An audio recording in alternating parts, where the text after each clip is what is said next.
राधे दोस्तों, हमारे YouTube channel पर आप सबका बहुत बहुत स्वागत है। आज मैं आप लोग को सुनाने वाली हूँ नवरात्रि माँ दुर्गा की दूसरी शक्ति ब्रह्मचारिणी की पवन कथा। माँ दुर्गा की नव शक्ति का दूसरा स्वरूप ब्रह्मचारिणी का है। यह ब्रह्म का अर्थ तपस्या से है।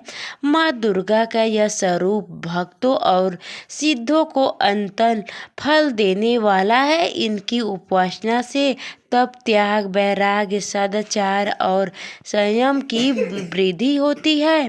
ब्रह्मचारिणी का अर्थ तप की चरणी यानी तप का आचरण करने वाली देवी का यह स्वरूप पूर्ण, ज्योतिमय और अत्यंत भव्य है। इस देवी के दाएं हाथ में जाप की माला और बाएं हाथ में कमंडल धारण किया है।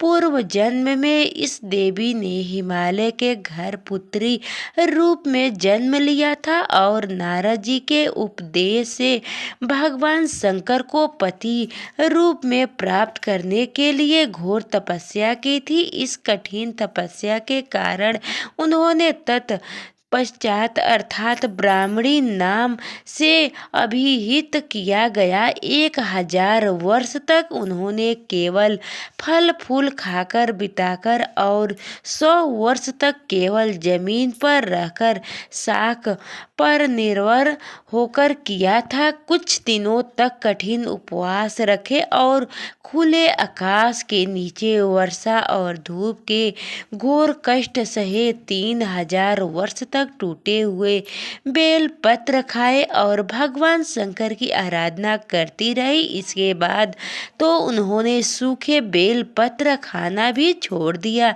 कई हजार वर्ष तक निर्जला और निराहार रहकर तपस्या करती रही। पत्तों को खाना छोड़ देने के कारण ही इनका नाम अर्पण नाम पड़ गया।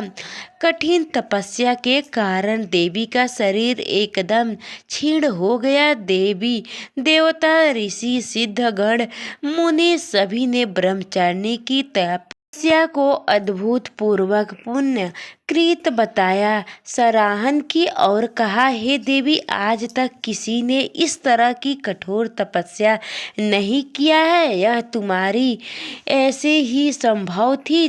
तुम्हारी मनोकामना परिपूर्ण होगी और भगवान चंद्रमौली शिव जी तुम्हारे पति रूप में प्राप्त होंगे। अब तपस्या छोड़कर घर लौट चलो। जल्दी ही तुम्हारे पिता तुम्हें बुलाने आ रहे हैं। इस देवी की कथा का सारा यह है कि जीवन के कठिन संघर्ष में भी मन विचलित नहीं होना चाहिए।